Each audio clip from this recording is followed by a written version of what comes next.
Hello my fellow gardening gals and guys, welcome back to my channel, Serenity Now Garden. My name's Jeannie and I garden in a zone 4B. So today we are talking about pollinator magnets. Actually, there's a bumblebee on this plant right here, right now, which is one of the reasons why I decided on these plants. So over the weekend I went to Bachman's, which is just a garden center not too far from where I live in central Minnesota. And some of you may have heard last week monarchs were put on the endangered species list, and it really got me thinking that I really want to attract more pollinators to my yard. I'm also going to be putting in a vegetable garden next year, and it would be helpful for that as well, for some of the plants that don't self-pollinate. But yeah, we should really try to help out the pollinators, give them as much food as possible. And these are the plants that I decided on, and I also have part of a plant here I'm going to show you how to propagate, which is Catmint. So when I went to Bachman's, I was kind of just looking around, and I immediately saw this plant here.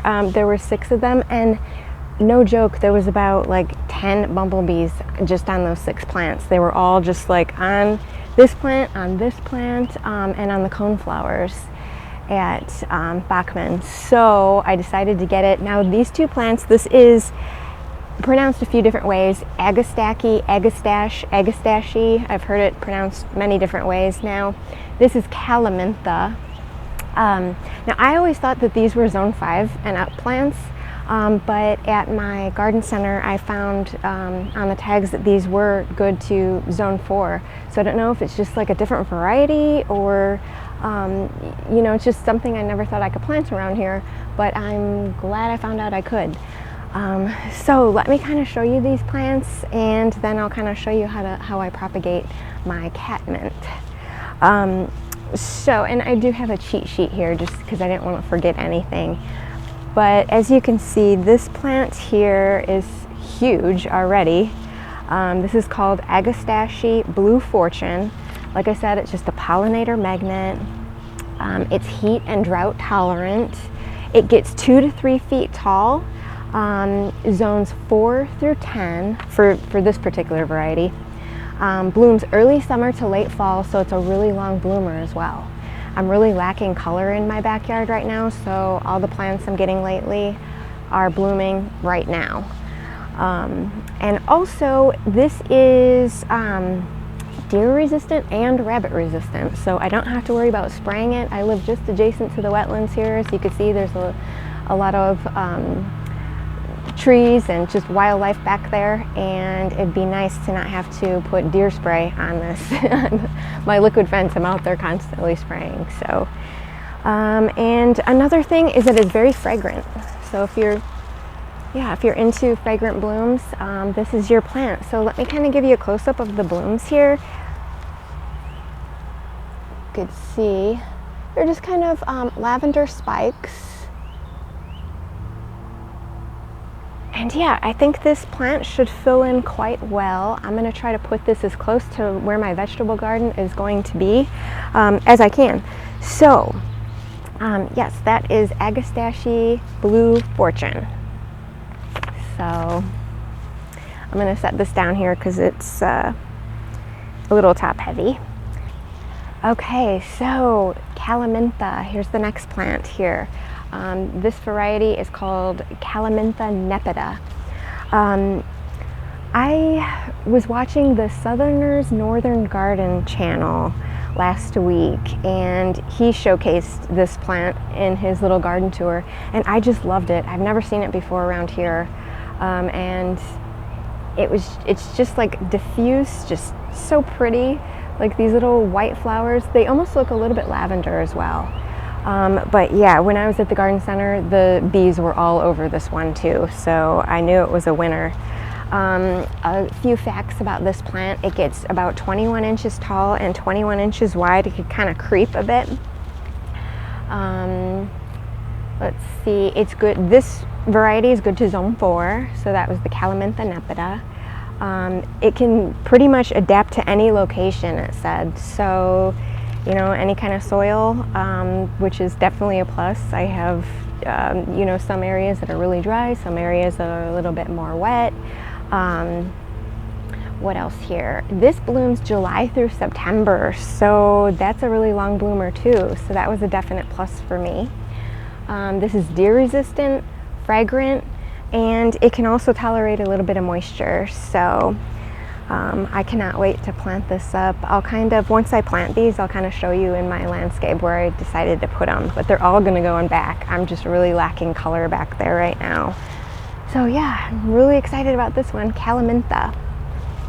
Okay, so another pollinator magnet, which I already have in my garden, is Nepeta. I'll put in a clip of a garden tour that I did when it was blooming. I'll put that in here. So as you can see, it's just really pretty. It's got the purple flowers. There's haze bumblebees on it. I've been really happy with that plant. Very low maintenance. I have 2 of them, deer resistant, rabbit resistant, long bloomers. It's kind of fizzling out right now where it's just at the end of July, but I'm going to shear it back and it could rebloom. So we'll see how that goes. You can also propagate these really easy. They make a bunch of different varieties. There's ones that are more compact, like Cat's Pajamas. I have Walker Jr., which is a compact variety, and then there's also larger varieties like Walker's Low that get quite huge. You can actually split them to propagate. So anyways, I just took off a couple of plant spikes here. I have 4. It smells like mint. It's another reason why the deer and the rabbit just don't like these. So what I'm gonna do, I'll show you here. I'm gonna cut off like where the flowers are. And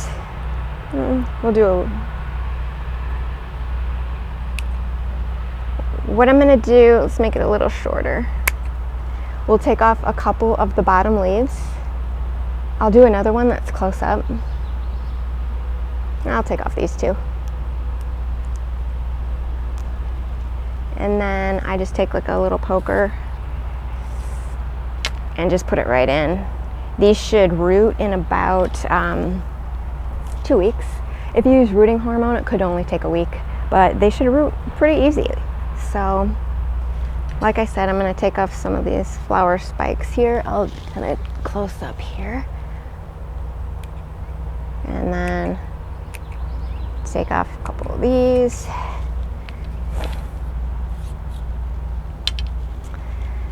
Yeah, so just keep these well watered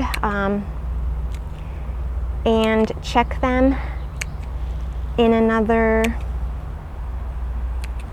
week or 2. Actually, I didn't even need this. If these are nice and rooted, I'll probably put them in my landscape in like late August. I'll wait till it cools down just a bit. But I want to put some of these in back too. So hopefully those take. I will give you an update on those when they root. So anyways, I'm going to plant some of these up and let me take you on a little tour of where I decided to put them in my back landscape there. If you like videos like this, if you can give me a thumbs up so I know, and consider subscribing to my channel, it would really help me out. Thanks, guys. Okay, guys, I'm taking you through my backyard here. I apologize, there's a little bit of a smudge on the lens that I didn't catch when I was filming this, but here's my backyard here. And I decided to put the Agastache right here. I put it in the back a little because because it has some height, I didn't want to crowd out anything else. But yeah, there's some coneflower right in front of it, a couple hostas. Right back there is where my soon-to-be vegetable garden is going to go. So it's a work in progress right now, but I wanted this plant as close to the vegetable garden as I could. And yeah, I think it's in a good spot. These little spires on here are just really pretty. I love purple. It's my favorite color in the garden. So I'm really happy with that plant. I still cannot believe how many bees it attracts. And like I said, it looks really good once that coneflower fills in there. I think it's going to be a nice little area. So let me take you over this way. Here's where I put the calamint, or calamintha, it's called.